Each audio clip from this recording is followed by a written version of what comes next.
Hi, welcome to all. మనం ఆర్ఆర్బీకి సంబంధించినటువంటి previous questions అన్నీ కూడా మనం రిఫర్ చేసుకుంటున్నాం. ఈ క్రమంలో సమగ్ర విశ్లేషణతో మీ ముందుకు వీడియోస్ని తీసుకురావడం జరుగుతుంది. కాబట్టి మన ఛానల్ని సబ్స్క్రైబ్ చేసుకోండి. మరిన్ని వీడియోస్ అన్నీ కూడా ఆల్ కాంపిటేటివ్కి సంబంధించి మరిన్ని వీడియోస్ మీకు ముందుకు రాబోతున్నాయి. కాబట్టి ప్రజెంట్ ఉన్నటువంటి ఈ క్వశ్చన్స్ 1 by 1 చూద్దాం. దీనికి సంబంధించి క్వశ్చన్ చూడండి. సమతుల్యం నుండి స్థానభ్రంశానికి నేరుగా అనులోమానుపాతంలో ఉండే పునరుద్ధరణ బలం ఏ రకం చలనాన్ని సూచిస్తుంది? సమతుల్యం నుండి స్థానభ్రంశానికి అంటే ఏదైతే రెస్టింగ్ పాయింట్ ఉందో రెస్టింగ్ పాయింట్ నుండి డిస్ప్లేస్మెంట్ అవుతున్నటువంటి సందర్భంలో అనులోమానుపాతంలో ఉండాలి. అండ్ పునరుద్ధరణ బలం ఏ రకానికి చెందుతుంది, తిరిగి మరలి వచ్చేటువంటి ఫోర్స్ అనేటువంటిది ఏ రకానికి చెందింది అన్నాడు. సో ఇక్కడ నెంబర్ 1 అనువాద చలనం అన్నాడు. సో అనువాద చలనం. 2 ఆవర్తన చలనం, పీరియాడిక్ మోషన్. అలాగే సి సరళ హరాత్మక చలనం, సింపుల్ హార్మోనిక్ మోషన్. డి రేఖీయ చలనం, లీనియర్ మోషన్. ఇక్కడ అనువాద చలనం అనేటువంటిది ప్రధానంగా తీసుకుంటే అనువాద చలనం అనేటువంటిది ఒక పేరు అయితే ఇచ్చాడు తప్ప ఈ రకమైన చలనం మనకి ఎక్కడ కూడా కనబడదు ఆప్షన్కి సంబంధించి. ఇక ఆవర్తన చలనం ఏంటి అన్నది మనం చూస్తే ఆవర్తనం అంటేనే పీరియాడిక్ మోషన్. ఈ పీరియాడిక్ మోషన్కి సంబంధించి మనం చెప్పుకునేటప్పుడు దేన్ని మనం ఎప్పుడు ఒక చలనాన్ని పీరియాడిక్ మోషన్ అంటాం? ఏదైనా ఒక వస్తువు ఒకే మార్గంలో పునశ్చరణ జరగాలి, కానీ ఒకే కాల వ్యవధులలో జరగాలి. ఒక వస్తువు సమాన కాల వ్యవధులలో ఒకే మార్గాన్ని పునశ్చరణ చేస్తే అటువంటి చలనాన్ని ఏమని పిలుస్తారంటే మనం ఆవర్తన చలనం అని పిలవడం జరుగుతుంది. సో ఉదాహరణ, ఎక్కడో ఒక దగ్గర ప్రారంభమైనటువంటి ఒక రన్నరు ఒక మార్గం గుండా తిరిగి మరలా యథాస్థానానికి వెళ్ళడానికి ఒక 4 minutes పట్టింది అనుకుందాం. తిరిగి మరలా ఇదే పాత్లో ఇదే సేమ్ పాత్లో తిరిగి మరలా అదే ప్లేస్కి వెళ్ళడానికి మరలా కూడా 4 minutes పట్టింది అనుకోండి. అంటే మార్గం ఒకటే అవ్వాలి, సేమ్ పాత్ అయ్యి ఉండాలి, అండ్ రిపిటేషన్ జరగాలి, పీరియాడిక్ అయ్యి ఉండాలి, రిపిటేషన్ అయ్యి ఉండాలి. కాబట్టి ఇక్కడ సమాన కాల వ్యవధి కలిగి ఉండాలి, అంటే సేమ్ టైం ఇంటర్వల్లో రిపీట్ అవ్వాలి. సో ఈ 3 కండిషన్లు ఫుల్ఫిల్ అయితే అటువంటి చలనం ఏదైనా ఉంది అంటే అది ఆవర్తన చలనము. ఫర్ ఎగ్జాంపుల్ గడియారంలో ఉండేటువంటి నీడిల్స్. సి క్లాక్లో ఉండేటువంటి నీడిల్స్ అన్నీ చూడండి. నీడిల్స్ వచ్చేసరికి ఇవి పూర్తిగా తిరిగి మళ్ళీ 1 hour అయ్యేసరికి సేమ్ నిమిషాల ముళ్ళు వచ్చేసరికి సేమ్ 12 దగ్గరకు రావడం, మరలా 1 day కంప్లీట్ 12 hours కంప్లీట్ అయ్యేసరికి మరలా గంటల ముళ్ళు వచ్చి 12 దగ్గర రావడం. అంటే ఇక్కడ రిపిటేషన్ అనేటువంటి జరుగుతుంది, ఒకే మార్గంలో కదులుతుంది, సో ఒకే టైం ఇంటర్వల్లో జరుగుతుంది. కాబట్టి ఇది ఏ రకమైన చలనం అవుతుంది అంటే ఆవర్తన చలనం అవుతుంది. అంటే మరి ఒకటి, సో పెండిలం క్లాక్లో ఉన్న పెండిలం, లోలక గడియారంలో ఉండేటువంటి లోలకాన్ని తీసుకోండి. ఈ లోలకం వచ్చేసరికి ప్రధానంగా ఇది అటు ఇటు కదిలేటువంటి సందర్భంలో ఆవర్తనం చేస్తుంది, రిపిటేషన్ అవుతుంది, సేమ్ టైం ఇంటర్వల్లో వెళ్ళి వస్తుంది. అది వెళ్ళి రావడానికి 1 సెకండ్ మాత్రమే పడుతుంది. So very most important point that one. So మరి ఒక చలనం ఏంటి అంటే రేఖీయ చలనం, linear motion. So what is the linear motion అంటే ఏదైనా ఒక వస్తువు ఒక స్థానం నుండి వేరొక స్థానానికి కదులుతుండేటప్పుడు సరళ రేఖ ఆకారంలో కదిలితే అటువంటి చలనాన్ని రేఖీయ చలనం అని పిలుస్తారు. అంటే ఏదైనా ఆబ్జెక్ట్ మూవ్ అవ్వాలి, but 1 place to another move అయ్యేటప్పటికి అది సరళ రేఖ ఆకారంలో కదలాలి. సరళ రేఖ ఆకారంలో కదిలితే అటువంటి చలనాన్ని రేఖీయ చలనం అని పిలవడం జరుగుతుంది. కాబట్టి ఉదాహరణ మనం గమనించినట్లయితే, సో తుపాకీలో ఉన్న బుల్లెట్స్ సరళ రేఖ ఆకారంలో పోతూ ఉంటాయి. చెట్టు నుండి కిందకు పడుతున్న కాయలు, పైనుండి కిందకు దూకుతున్న మనిషి సరళ రేఖ ఆకారంలో కిందకు వచ్చి పడుతూ ఉంటాడు. క్యారమ్స్ ఆటలో ఉన్న స్ట్రైకరు సరళ రేఖ ఆకారంలో వెళ్తూ ఉంటుంది. సో ఈ రకంగా స్ట్రైట్ మోషన్ ఎక్కడైతే కనిపిస్తుందో ఆ రకంగా ఉండేటువంటి వాన చినుకులు కావచ్చు, ఈ రకంగా అన్నీ కూడా సరళ రేఖీయ ఆకారంలో కదులుతూ ఉంటాయి. సో సరళ రేఖీయ చలనం అనేటువంటిది ఒక రకం. మరి రేఖీయ చలనం ఏంటి అంటే రేఖలా సరళ రేఖలా కదలొచ్చు, వక్రరేఖలా కదలొచ్చు. వక్రరేఖలా కదిలినా అది రేఖీయ చలనమే, సరళ రేఖలా కదిలినా అది రేఖీయ చలనమే. సో రెండు రకాల మోషన్ కూడా ఇక్కడ లీనియర్ మోషన్ అనొచ్చు, లీనియర్ కర్వేచర్ మోషన్ అనొచ్చు. రెండు కూడా ఇక్కడ లీనియర్ మోషన్ కిందకే వచ్చేస్తాయి. గమనించాలి. పాము చలనం వచ్చిందనుకోండి, పాము చలించేటువంటి విధానం అంతా కూడా సో రేఖీయ చలనమే, కాకపోతే వక్ర రేఖీయ చలనంలోకి వెళ్ళిపోతుంది అది. సో మరి ఒకటి ఏది అంటే సరళహరాత్మక చలనం. సో ఈ simple harmonic motion is the right answer.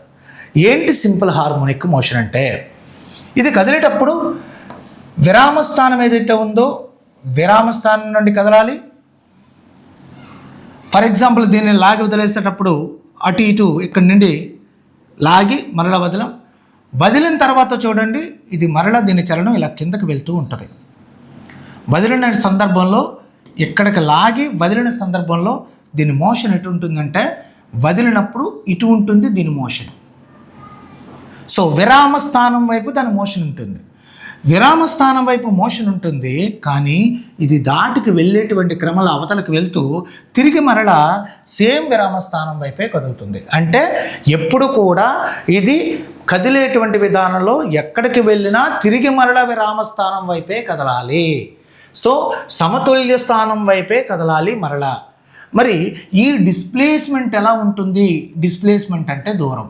దీన్ని సమ్ ఎక్స్ అనుకుందాం లేదా ఎస్ అనుకుందాం, ఏదైనా ఎస్గా కానీ ఎక్స్గా కానీ తీసుకుంటే ఇది ఈ విరామ సమతుల్యం నుండి దూరంగా కదులుతున్న ఈ స్థానభ్రంశం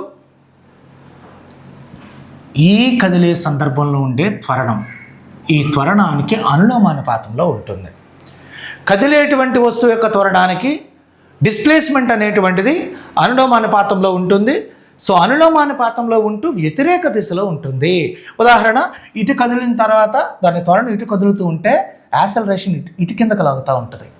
ఉదాహరణ, ఇలా వెళుతూ పైకి వెళ్తున్న వస్తువు అయితే పైకి వెళ్తుంది, కానీ దాని త్వరణ దిశ కిందకు ఉంటుంది, కాబట్టే కొంత దూరం వెళ్ళి ఆగిపోతుంది. మళ్ళీ ఇలా విరామస్థానం వైపు కదులుతున్నప్పుడు ఈ సందర్భంలో ఇటువైపు వెళ్తున్నప్పుడు మళ్ళీ ఇలా పైకి వెళ్తున్నప్పుడు యాసలరేషన్ ఏమో కిందకు లాగుతూ ఉంటుంది, కదలకేమో ఇటు ఉంటా ఉంటుంది. సో ఈ యాసలరేషన్కి ఆపోజిట్ డైరెక్షన్లో డిస్ప్లేస్మెంట్ ఉండేటువంటి సందర్భంలో కనిపించేటువంటి ఒక చలనమే సింపుల్ హార్మోనిక్ మోషన్, సరళహరాత్మక చలనం. కాబట్టి ఇక్కడ ఆన్సర్ ఏమవుతుందంటే సరళహరాత్మక చలనం అవుతుంది. మరి ఒక క్వశ్చన్కి వెళ్ళిపోదాం. కాంతిని వంచడానికి దర్పణం లేదా కటకం యొక్క సామర్థ్యాన్ని ఏమంటారు? కాంతిని వంచడానికి దర్పణం లేదా కటకం యొక్క సామర్థ్యాన్ని ఏమంటారు? జనరల్లీ వంచడం అంటే ఏంటి? బెండ్. సో బెండ్ అవ్వడం అంటే అర్థం ఏంటి? జనరల్గా దాన్ని దిశ మార్చుకోవడం, డైరెక్షన్ని చేంజ్ చేసుకోవడం. సో ఈ దిశ మార్చుకునేటువంటి విధానంలో మనకి అది దర్పణమా లేదా కటకం యొక్క సామర్థ్యాన్ని ఏమంటారు అని అడిగాడు. అయితే మిర్రర్ కానీ లెన్స్కి సంబంధించినటువంటి ఆ ప్రాపర్టీని ఏమని పిలుస్తారని అడిగాడు. సో ఇక్కడికి వచ్చేసరికి రేంజ్, ఫస్ట్ వన్ రేంజ్, వ్యాప్తి అని అడిగాడు. సో రేంజ్ అనేటువంటిది తీసుకున్నట్లయితే ఈ కటకానికి లేదా దర్పణానికి సంబంధించిన రేంజెస్ అనేటువంటి పర్టికులర్గా మనకి మీకు అవధులు అనేటువంటివి ఉండవు. సో జోక్యం అన్నాడు, ఆప్షన్ ఏదో ఇవ్వాలి కాబట్టి అక్కడ ఆప్షన్ జోక్యం అనేటువంటిది ఇవ్వడం జరిగింది. మరి ఒకటి ప్రతిబింబము అన్నాడు. సో ప్రతిబింబాలు అనేటువంటివి జనరల్గా తీసుకునేటప్పుడు ఇమేజెస్ అనేటువంటివి ఎప్పుడైనా ఏర్పడేటువంటి సందర్భంలో ఇక్కడ మనకి దర్పణానికి సంబంధించినటువంటి ఇమేజెస్ కానీ లేదు కటకానికి సంబంధించినటువంటి ఇమేజెస్ కానీ తీసుకున్నట్లయితే దర్పణం ఎప్పుడు కూడా ఏం చేస్తుంది అంటే కేవలం రిఫ్లెక్షన్ అనేటువంటి ఒక ప్రాపర్టీ వల్ల, పరావర్తనం అనే ఒక ధర్మం వల్ల ఏం చేస్తుందంటే ప్రతిబింబాలను ఏర్పరుస్తుంది. అదే కటకం ఏం చేస్తుంది అంటే ఒక లెన్స్ ఏం చేస్తుందంటే లెన్సెస్ అనేటువంటివి ఎప్పుడు కూడా వక్రీభవనం అనేటువంటి చిందించడం ద్వారా దీనిలో ప్రతిబింబాలను ఏర్పరుస్తాయి, ఇమేజెస్ని ఫామ్ చేస్తూ ఉంటాయి. ఇక్కడ ఇమేజెస్ని ఫామ్ చేసేటువంటి విధానంలో మీరు ఎప్పుడైనా ఇమేజ్ క్వాలిటీలు గుర్తుపెట్టుకోండి. ఇక్కడ మిర్రర్స్లో కుంభాకార దర్పణం ఉంటుంది, కాన్వెక్స్ మిర్రర్ ఉంటుంది. మిర్రర్లోకి వచ్చేసరికి కుంభాకార దర్పణము, పుటాకార దర్పణం, కాన్కేవ్ మిర్రర్ ఉంటుంది. సో ఈ కాన్కేవ్ మిర్రర్ కానీ కాన్వెక్స్ మిర్రర్ కానీ తీసుకున్నప్పుడు సో వీటికి ఉన్నటువంటి ఇమేజ్ క్వాలిటీలు ఎలా ఉంటాయంటే, అదే లెన్స్ కానీ మీరు తీసుకుంటే కుంభాకార దర్పణం, కుంభాకార కటకం తీసుకోండి, సో కాన్వెక్స్ లెన్స్ని తీసుకోండి, ఈ లెన్స్లోకి వచ్చేసరికి కాన్వెక్స్వి, అలాగే పుటాకార కటకాన్ని తీసుకోండి, కాన్కేవ్ లెన్సెస్ని తీసుకోండి. ఈ కాన్కేవ్ లెన్సెస్ రెండు కూడా తీసుకున్నట్లయితే సో ఈ రెండిటిలో ఇమేజ్ క్వాలిటీ మీరు ఎప్పుడైనా ఐడెంటిఫై చేసేటప్పుడు ఇదిగోండి మీకు ఇదే ఐడెంటిఫికేషన్. కుంభాకార దర్పణానికి ఉన్నటువంటి క్వాలిటీస్ అన్ని, ఇమేజ్ క్వాలిటీస్ అన్నీ పుటాకార కటకానికి వెళ్తాయి. సో ఉంటాయి, వెళ్ళడం అంటే ఉంటాయి. అండ్ అగైన్ పుటాకార దర్పణానికి ఉన్న ఇమేజ్ క్వాలిటీలన్నీ కూడా కుంభాకార కటకానికి ఉంటాయి. సో ఇమేజ్ క్వాలిటీలు మనం ఎప్పుడైనా చెప్పుకునేటప్పుడు మీరు ఎప్పుడు నేర్చుకునేటువంటి క్రమంలో ఇది మీరు ఐడెంటిఫికేషన్ చేసుకోండి. నెక్స్ట్ వన్ వచ్చేసరికి మరి ఒకటి వక్రీభవనం అన్నాడు. సో డి ఆప్షన్ వచ్చేసరికి వక్రీభవనము, కాంతిని వంచడం అంటేనే బెండ్ అవ్వడం. సో బెండ్ అవ్వడాన్నే దిశ మార్చుకోవడం అంట, ఈ బెండ్ అయ్యే ఒక లక్షణమే వక్రీభవనం. కాబట్టి కాంతి అనేటువంటిది వంగి ప్రయాణించడాన్నే వక్రీభవనం అంటారు. కాంతి వంగి ప్రయాణించడాన్ని వక్రీభవనం అంటాం. ఎక్కడ వంగి ప్రయాణిస్తుంది అయితే దర్పణాలలో వంగుతుందా కటకాలలో వంగుతుందా అంటే దర్పణాలు ఎప్పుడు కాంతిని తమ గుండా పంపించవు, కటకాలు మాత్రమే కాంతిని తమ గుండా పంపిస్తాయి. కాబట్టి ఇక్కడ లెన్సెస్ అనేటువంటివి మాత్రమే పారదర్శకాలు, ట్రాన్స్పరెంట్ మెటీరియల్స్ అంటాం. ఈ ట్రాన్స్పరెంట్ మెటీరియల్స్గా పిలువబడినటువంటి లెన్సెస్లో మాత్రమే లైట్ రే అనేటువంటి బెండ్ అవుతుంది. దీన్ని మాత్రమే వక్రీభవనం అని పిలవడం జరుగుతుంది. సో కాబట్టి ఇక్కడ మనకి fourth option is the right answer. మరి ఒక క్వశ్చన్కి వెళ్ళిపోదాం. తరంగాల పౌనపుణ్యము 20 హెర్ట్జ్, తరంగ ధైర్యము 10 మీటర్లు, అయితే తరంగ వేగం ఎంత అని అడిగాడు. సో ఈ సందర్భంలో వేవ్స్కు సంబంధించినటువంటి ఫ్రీక్వెన్సీ ఇవ్వడం జరిగింది. సో ఫ్రీక్వెన్సీ అనేటువంటి తీసుకుంటే 20 హెర్ట్జెస్ అండ్ వేవ్ లెంత్ ఇవ్వడం జరిగింది. So wavelength is equal to తీసుకుంటే 10 meters and to find the velocity of the wave. So velocity find out చేయమన్నాడు. సో ఈ సందర్భంలో జనరల్గా మనకి మూడింటికి మధ్య రిలేషన్ ఏమైనా ఉంది అంటే that is the V is equal to n lambda అనేటువంటిది ఈ మూడింటికి సంబంధించిన రిలేషన్. సో తరంగ వేగం అనేటువంటిది పౌనపుణ్యము ఇంటూ తరంగ ధైర్యాల లబ్ధానికి సమానం. The wave length and the product of wave length and frequency is equal to wave velocity అని చెప్పడం జరుగుతుంది. సో ఈ క్రమంలో ఈ ఫార్ములా మనం యూజ్ చేసుకుంటే then V is equal to n lambda ప్రకారం n ఈజ్ ఈక్వల్ టు మనకు తెలుసు 20 హెర్ట్జెస్ ఇవ్వడం జరిగింది అండ్ మరి ఒకటి wavelength is equal to 10 meters ఇవ్వడం జరిగింది. టోటల్గా సో 200 మీటర్ పర్ సెకండ్ అవుతుంది. ఎందుకు అంటే వేగానికి ప్రమాణాలు వచ్చేసరికి మీటర్ పర్ సెకండ్ కాబట్టి 200 మీటర్ పర్ సెకండ్ అవుతుంది. సో ఇందులో C answer is the right answer. మరి ఒక క్వశ్చన్కి వెళ్ళిపోదాం.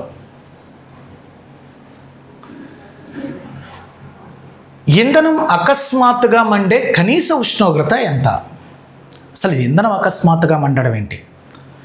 సో జనరల్లీ ఇంధనాలు సడన్గా బర్న్ అయ్యేటప్పుడు the least temperature find out చేయమన్నాడు. ద లీస్ట్ టెంపరేచర్ని చెప్పేటువంటి క్రమంలో 4 ఆప్షన్స్ కనబడుతున్నాయి. A ignition temperature, B flash point, C ద్రవీభవన స్థానం, డి బాయిలింగ్ పాయింట్. కొన్ని ఆప్షన్లు తెలుగులో ఉన్నాయి, కొన్ని ఆప్షన్లు వచ్చేసరికి ఇంగ్లీష్ టెర్మినాలజీలో ఉన్నాయి. So first one is the ignition temperature. దీనినే మనం జ్వలన ఉష్ణోగ్రత అని పిలవడం జరుగుతుంది. ఏంటి ఇగ్నిషన్ టెంపరేచర్ అంటే? జ్వలన ఉష్ణోగ్రత అంటే ఏంటి? ఏదైనా ఒక పదార్థం ఏ ఉష్ణోగ్రత వద్దనైతే మండడం ప్రారంభిస్తుందో ఆ యొక్క టెంపరేచర్నే ఆ పదార్థం యొక్క జ్వలన ఉష్ణోగ్రత అని పిలుస్తారు. అంటే ఒక పదార్థం మండే ఉష్ణోగ్రతనే ఈ జ్వలన ఉష్ణోగ్రత అంటారు. దాన్ని మనం ఇగ్నిషన్ టెంపరేచర్ అని పిలవడం జరుగుతుంది. ఈ క్రమంలో జ్వలన ఉష్ణోగ్రత అనేటువంటిది ఉదాహరణ మనం చూసుకుంటే ఫాస్ఫరస్ ఉంది. ఫాస్ఫరస్ అనేటువంటి పదార్థాన్ని తీసుకుంటే ఈ పదార్థం వచ్చేసరికి ఫాస్ఫరస్ అనేటువంటి పదార్థం తీసుకుంటే ఈ పదార్థం వచ్చేసరికి నియర్లీ ఒక 30 to 35 degrees టెంపరేచర్ దగ్గరకు వచ్చేసరికి అది బర్న్ అయిపోతుంది. 35 degrees టెంపరేచర్ దగ్గరకు వచ్చేసరికి ఆరుబయట దీన్ని ఉంచితే చాలు, ఆరుబయట టెంపరేచర్ 35 degreesకి రాగానే తనంతట తానే మండిపోతుంది. ఇక్కడ అంటే 35 degrees దగ్గర మండుతుంది కాబట్టి ఈ 35 degrees టెంపరేచర్ని ఏమని పిలుస్తారంటే ఇగ్నిషన్ టెంపరేచర్ అంటారు. సో ఇగ్నిషన్ టెంపరేచర్ అనేటువంటిది ఇది ప్రతి పదార్థానికి ఉంటుంది. ఆ పదార్థాలు ఏ టెంపరేచర్ దగ్గర మండడం ప్రారంభిస్తాయో ఆ టెంపరేచర్ని ఇగ్నిషన్ టెంపరేచర్ అంటారు. సో మరి ఒకటి చూస్తే ఫ్లాష్ పాయింట్. ఈ ఫ్లాష్ పాయింట్ అనేటువంటిది ఏంటి? సో జనరల్లీ ఇగ్నిషన్ టెంపరేచర్ అంటే మండే ఉష్ణోగ్రత. మరి ఫ్లాష్ పాయింట్ అంటే ఏంటి? ఒక పదార్థం ఆవిరిగా మారుతున్నప్పుడు ఆ ఆవిరి మండితే ఆ మండేటువంటి ఉష్ణోగ్రతను ఫ్లాష్ పాయింట్ అంటారు. సో వేపర్గా మారిన సందర్భంలో పదార్థం వేపర్గా చేంజ్ అయినప్పుడు ఆ వేపరు బర్న్ అయ్యేటప్పుడు ఏ టెంపరేచర్ ఉంటుందో ఆ టెంపరేచర్ని ఫ్లాష్ పాయింట్గా పిలవడం జరుగుతుంది. సమ్టైమ్స్ మనకి కొన్ని సందర్భాలలో మంట వస్తున్న సందర్భంలో ఆవిరి దగ్గర కూడా మనకు స్పార్క్స్ ఏర్పడుతూ ఉంటాయి. ఆ స్పార్క్స్ ఏర్పడేటువంటి టెంపరేచర్ ఏదైతే ఉంటుందో ఆ టెంపరేచర్ని ఫ్లాష్ పాయింట్ అని పిలవడం జరుగుతుంది. ఇది ఒకటి. ఇక మరి ఒకటి ద్రవీభవన స్థానము. సో ద్రవీభవన స్థానము అంటే దీన్నే మనం ద్రవంగా మారేటువంటి స్థానం, దీన్ని మనం మెల్టింగ్ పాయింట్ అని పిలవడం జరుగుతుంది. సో ఈ మెల్టింగ్ పాయింట్ అంటే జనరల్ ఏంటి? ఎప్పుడు ఒక పదార్థాలు మెల్ట్ అవుతాయి అంటే if any substance is change in to solid state to liquid state. అంటే ఎప్పుడైనా ఒక పదార్థం ఘనస్థితిలో ఉన్నది ద్రవస్థితికి మారుతున్న సందర్భంలో మాత్రమే అవి మెల్ట్ అవ్వడం అంటాం. ఘనస్థితిలో ఉన్నవి ద్రవస్థితిలోనికి మారడం, మెల్ట్ అవ్వడం అంటే దాన్ని మనం ద్రవీభవనం అంటాం. అయితే ఏ ఉష్ణోగ్రత వద్ద అయితే ఘన పదార్థాలు ద్రవ పదార్థాలుగా మారతాయో ఆ ఉష్ణోగ్రతనే ద్రవీభవన స్థానము అని పిలుస్తారు. కాబట్టి in which temperature if any solid substance is a change into liquid form, that temperature is called as melting point. That another one is the boiling point. దీన్నే మనం బాష్పీభవన స్థానం అని పిలవడం జరుగుతుంది. సో బాష్పీభవన స్థానం అనేటువంటిది తీసుకున్నట్లయితే ఇదేంటి అంటే ఒక పదార్థం అనేటువంటిది ద్రవస్థితి నుండి వాయుస్థితికి మారుతూ ఉంటుంది. సో వేడి చేస్తున్నప్పుడు పదార్థాలు ద్రవస్థితి నుండి వాయుస్థితిలోనికి కన్వర్ట్ అవుతూ ఉంటాయి. సో లిక్విడ్ నుండి గ్యాసియస్ స్టేట్లోనికి కన్వర్ట్ అయ్యేటువంటి ఒక విధానాన్ని బాష్పీభవనం అంటారు. ఈ స్థానాన్నే ఏ టెంపరేచర్ దగ్గర అయితే ఇది ద్రవ పదార్థం వాయు పదార్థంగా మారుతుందో ఆ స్థానాన్నే బాష్పీభవన స్థానము అని పిలవడం జరుగుతుంది. అయితే జనరల్లీ పదార్థాలకి బాయిలింగ్ పాయింట్లు వేరేగా ఉంటాయి, మెల్టింగ్ పాయింట్లు వేరేగా ఉంటాయి. ఫర్ ఎగ్జాంపుల్ ఇక్కడ మనం తీసుకున్నటువంటి మెల్టింగ్ పాయింట్ చూస్తే మంచు తీసుకున్నాం అనుకోండి, ఐస్ వచ్చేసరికి జనరల్లీ 0 degree టెంపరేచర్ దగ్గర మెల్ట్ అవుతుంది. ఫర్ ఎగ్జాంపుల్ వ్యాక్స్ తీసుకున్నాం అనుకోండి, వ్యాక్స్ వచ్చేసరికి 60 degree టెంపరేచర్ దగ్గర మెల్ట్ అవుతుంది. సో సమ్ ఐరన్ వచ్చేసరికి నియర్లీ ఒక 1530 degree టెంపరేచర్ దగ్గర మెల్ట్ అవుతుంది. ఇలా మనకి మెల్టింగ్ పాయింట్స్ అనేటువంటి పదార్థాలకు సపరేట్గా ఉంటాయి. And again liquid to state to gases స్టేట్లోనికి ఫామ్ అయ్యే సందర్భంలో ఇక్కడికి వచ్చేసరికి బాష్పీభవన స్థానాలు కూడా ఉండడం జరుగుతుంది. ఫర్ ఎగ్జాంపుల్ వాటర్ తీసుకున్నట్లయితే నీటి యొక్క బాష్పీభవన స్థానం 100 degrees టెంపరేచర్గా మనం చెప్తూ ఉంటాం. అలాగే ఫర్ ఎగ్జాంపుల్ మెర్క్యూరీ తీసుకున్నాం అనుకోండి, పాదరసాన్ని తీసుకున్నాం అనుకోండి, పాదరసం తెచ్చేసరికి 357 degrees టెంపరేచర్గా మనం చెప్తూ ఉంటాం. ఫర్ ఎగ్జాంపుల్ ఆల్కహాల్ తీసుకున్నాం అనుకోండి, ఆల్కహాల్ యొక్క బాయిలింగ్ పాయింట్ వచ్చేసరికి ఎంత ఉండొచ్చు అంటే నియర్లీ 80 degrees టెంపరేచర్ ఉంటుంది. అంటే 78 పాయింట్లో ఉంటుంది, నియర్లీ 80 degree టెంపరేచర్ అంటాం. సో ఇక్కడ మనకి టెంపరేచర్లు అనేటువంటివి ఇది ద్రవీభవన స్థానమా బాష్పీభవన స్థానం అని చెప్పేటువంటి క్రమంలో ఆ రెండు రకాలైనటువంటి ఆప్షన్ కనబడుతున్నాయి. ఇక్కడ మనకి ఇంధనం అకస్మాత్తుగా మండే కనీస ఉష్ణోగ్రత ఏది అని అడిగాడు. ద లీస్ట్ టెంపరేచరే ఏదని చెప్తామంటే ఇగ్నిషన్ టెంపరేచర్. సో మనం ఇందాక చెప్పుకున్నాం, ఒక పదార్థం ఏ టెంపరేచర్ దగ్గర కనిష్టంగా మండడం ప్రారంభిస్తుందో ఆ టెంపరేచర్నే ఇగ్నిషన్ టెంపరేచర్ అంటారు. సో దీని ఆన్సర్ ఏమవుతుందంటే ఇగ్నిషన్ టెంపరేచర్. నెక్స్ట్ క్వశ్చన్కి వెళ్దాం. విద్యుత్ శక్తిని కొలవడానికి ఏ యూనిట్ ఉపయోగించబడుతుంది? విద్యుత్ శక్తిని కొలవడానికి ఏ యూనిట్ ఉపయోగించబడుతుంది? So electric energy. So electric ఎనర్జీకి సంబంధించి కొలవడానికి ఉపయోగించేటువంటి యూనిట్ ఏంటి అని అడిగాడు. సో ఇంతకీ విద్యుత్ శక్తి అంటే ఏంటి? విద్యుత్ శక్తి మన ఇండ్లలో విద్యుత్ పరికరాలు ఉపయోగించుకునేటువంటి కరెంటునే విద్యుత్ శక్తి అంటారు. ఈ విద్యుత్ శక్తి అనేటువంటి తీసుకున్నట్లయితే ఎలక్ట్రిక్ ఎనర్జీ అంటాం.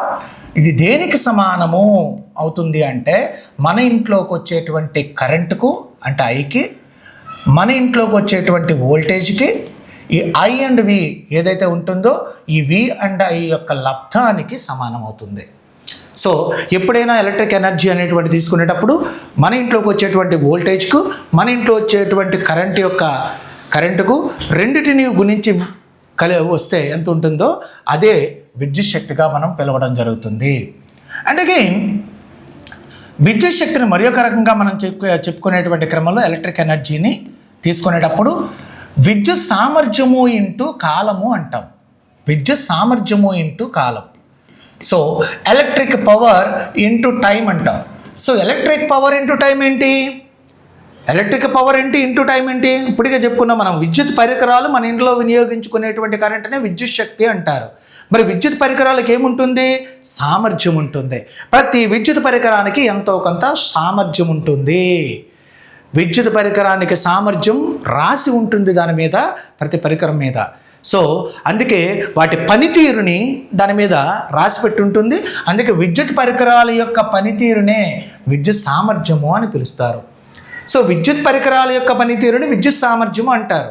సో ఎలక్ట్రిక్ పవర్ అంటే ఏంటి అంటే electric power means rate of doing work అంట. మనకు తెలుసు work by time, rate of doing work by time. So work by time ఏదైతే చెప్తామో పని బై కాలాన్నే సామర్థ్యం అంటారు. సో ఇక్కడ కూడా మనకు విద్యుత్ సామర్థ్యము అంటే అర్థం ఏంటి అంటే విద్యుత్ పరికరాల పని బై కాలం వేస్తే వచ్చేది విద్యుత్ సామర్థ్యం. మరి విద్యుత్ పరికరాల పని బై కాలం వేస్తే విద్యుత్ సామర్థ్యం వస్తుంది, ఎలక్ట్రిక్ పవర్ వస్తుంది. మరి దీనికి ప్రమాణాలు ఏమవుతాయి అంటే జనరల్లీ వాట్ అనేటువంటివి విద్యుత్ సామర్థ్యానికి ప్రమాణాలుగా వాడుతూ ఉంటాం. వాట్స్ అనేటువంటి విద్యుత్ సామర్థ్యానికి ప్రమాణాలుగా వాడుతూ ఉంటాం. అయితే మరి విద్యుత్ శక్తికి ప్రమాణాలు ఏంటి? విద్యుత్ శక్తికి ప్రమాణాలు వచ్చేసరికి విద్యుత్ సామర్థ్యము ఇంటూ కాలం కాబట్టి దీనికి విద్యుత్ సామర్థ్యానికి వాట్ అనే ఒక ప్రమాణం వాడతాం. కాలానికి వచ్చేసరికి సెకను అనే ఒక ప్రమాణం వాడతాం. ఓవరాల్గా వాట్ సెకండ్ అనేటువంటిది మనం ఇంట్లో వాడేటువంటి విద్యుత్ శక్తికి ప్రమాణంగా పిలుస్తారు. లేదు మరి ఒకటి, ఎప్పుడు మనం కరెంటుని సెకండ్లో వాడాం కాబట్టి వాట్ అవర్. సో వాట్ అవర్లో జనరల్గా వాట్ అవర్ అనేటువంటి ఒక ప్రమాణంలో తెలపడం జరుగుతుంది. అయితే మన ఇంట్లో వాడే కరెంటుని అంతటిని వాట్ అవర్లోనే చెప్తారా అంటే వాట్ అవర్లోనే చెప్తారు. కానీ బట్ మన ఇంట్లో ఉన్న మీటర్ ఏం చేస్తుందంటే మనం వాడుతున్న కరెంటుని అంతటిని కూడా అది కొలుస్తుంది.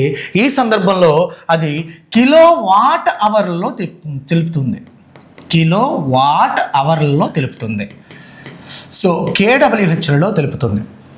ఈ కిలో వాట్ అవర్లే మన ఇండ్లలో ఉపయోగించే కరెంటును కొలిచే ప్రమాణాలు. సో ఎప్పుడైనా house hold current is measured in kilo watt hours అంటాం. హౌస్ హోల్డ్ కరెంట్ అని చెప్పేటువంటి క్రమమే ఈ కిలో వాట్ అవర్ పేరే యూనిట్. ఎప్పుడైనా యూనిట్లు అంటే ఏంటి అంటే kilo watt hours units. So in this one 1 kilowatt hour is equal to 1 kWh is equal to ఎంతకు సమానము? ఎన్ని వాట్ సెకండ్లకు సమానం? Generally kilowatt hour, kilo అంటే 1000 ఇంటూ వాట్ అవర్ గంటకి ఎన్ని నిమిషాలు అంటే గంటకి ఎన్ని సెకండ్లు అంటే 3600 సెకండ్లు. టోటల్గా 36 ఇంటూ 10⁵ వాట్ సెకండ్లకు సమానం. సో జనరల్లీ 36 ఇంటూ 10⁵ వాట్ సెకండ్ని ఇంకోలా మనం రాయొచ్చు. దీన్ని మనం 36 ఇంటూ 10⁵ జౌల్స్ అంటాం. అందుకే ఎప్పుడైనా ఒక యూనిట్ కరెంట్ అంటే ఎన్ని జౌళ్ళు అంటే 36 ఇంటూ 10⁵ జౌల్స్ అని చెప్పాలి ఎప్పుడైనా. కాబట్టి 1 యూనిట్ కరెంట్ ఇచ్చేటప్పుడు 50 unit current is equal to ఎన్ని జౌల్స్కి సమానం ఇచ్చేటప్పుడు 36 ఇంటూ 10⁵తో మల్టిప్లై చేస్తాం. తద్వారా మనకి ఎప్పుడైనా అలాంటి క్వశ్చన్లు ఆల్రెడీ అడుగుతున్నాడు. సో జౌల్స్లో ఫైండ్ అవుట్ చేయమంటున్నాడు. ఆ సందర్భంలో కిలో వాట్ అవర్లు ఇస్తున్నాడు, యూనిట్లు ఇస్తున్నాడు, జౌల్స్లో చెప్పమంటున్నాడు. ఈ సందర్భంలో 36 ఇంటూ 10⁵తో మల్టిప్లై చేస్తే మనకు కావాల్సినటువంటి ఆన్సర్ వచ్చేస్తుంది. అయితే ఇక్కడ మనకి ఇచ్చే బిట్కి ఇక్కడ ఏమైనా రిలేషన్ ఉందా అంటే విద్యుత్ శక్తిని కొలిచే ప్రమాణాలు వచ్చేసరికి వాట్ సెకండ్లు, లేదా వాట్ అవర్లు, లేదా కిలో వాట్ అవర్లు. మరి ఆప్షన్లో ఒకసారి చూడండి. ఓం, ఓం అనే ఒక ఆప్షన్ ఇచ్చాడు. బి వాట్ అనే ఒక ఆప్షన్ ఇచ్చాడు. సి జౌల్ అనే ఆప్షన్ ఇచ్చాడు. D is equal to volt ఇచ్చాడు. సో ఓం అనేది ఎవరికి ప్రమాణం? సో నిరోధానికి ప్రమాణం. రెసిస్టెన్స్ ఏదైతే ఉందో రెసిస్టెన్స్కి యూనిట్ ఎవరు అంటే ఓం అనే ఒక యూనిట్. మరి జౌల్ ఎవరికి ప్రమాణం? వర్క్కి ప్రమాణం. పని అనేటువంటి చేసేటప్పుడు పనికి ప్రమాణం జౌల్స్ అనేటువంటివి ప్రమాణం తీసుకుంటాం. వర్క్కి యూనిట్గా మనం జౌల్ అనే యూనిట్ వాడతాం. మరి వోల్ట్ ఎవరికి ప్రమాణం? వోల్ట్ ఈజ్ అ పొటెన్షియల్కి ప్రమాణం. జనరల్లీ మనం చెప్పేటువంటి పొటెన్షియల్కి ప్రమాణాల్లో వోల్ట్ అనే ఒక ప్రమాణం వాడుతూ ఉంటాం. సో మరి వాట్ ఎవరికి ప్రమాణం? విద్యుత్ సామర్థ్యానికి ప్రమాణం. బట్ మనకి ఇక్కడ ఆప్షన్లో విద్యుత్ శక్తికి సంబంధించినటువంటి ఆప్షన్ క్లియర్గా ఆ 4 క్లియర్ ఆప్షన్ అయితే ఏదీ లేదు. కానీ బిట్ ఇచ్చాడు. మరి అక్కడ ఏది టిక్ పెడతామంటే ఇక్కడ వాట్ అనేటువంటిది మాత్రమే టిక్ పెట్టాలి. ఎందుకంటే విద్యుత్ శక్తి అంటేనే విద్యుత్ సామర్థ్యంతో కాలంతో ఉపయోగిస్తున్న పరికరం, కొంతకాలం పాటు వినియోగించుకుంటున్న పరికరం, దాని సామర్థ్యాన్ని లెక్క పెట్టడమే. కాబట్టి వాట్ అనేటువంటిది ఇక్కడ ఆన్సర్ అవుతుంది. కాబట్టి ఎప్పుడైనా మనకి ఎలాంటి బిట్స్ ఇచ్చేటప్పుడు కూడా మనం కన్ఫ్యూజ్ అవ్వకుండా ఏం చేస్తామంటే ఇక్కడ ఆప్షన్ లేకపోయినా దాన్ని రిలేటెడ్ ఆప్షన్ ఏది కనబడుతుందో దాన్ని టిక్ పెట్టుకోవాలి. సో ఎప్పుడైనా క్వశ్చన్స్ ఇచ్చేటువంటి క్రమంలో ఇటువంటి క్వశ్చన్స్ కూడా ఇవ్వడం జరుగుతుంది. సో ఇప్పటివరకు మీరు అబ్జర్వ్ చేసినటువంటి వీటిల్లో కొన్ని ఆప్షన్లు ఇంగ్లీష్లో ఉంటున్నాయి, కొన్ని తెలుగులో ఉంటున్నాయి, కొన్ని ఆప్షన్లు రిలేటెడ్గా కాకపోతే నియరర్గా ఉంటున్నాయి. కాబట్టి ఇటువంటి బిట్స్ని మాత్రం మనకు ప్రీవియస్ క్వశ్చన్స్గా ఇవ్వడం జరుగుతుంది. Thank you.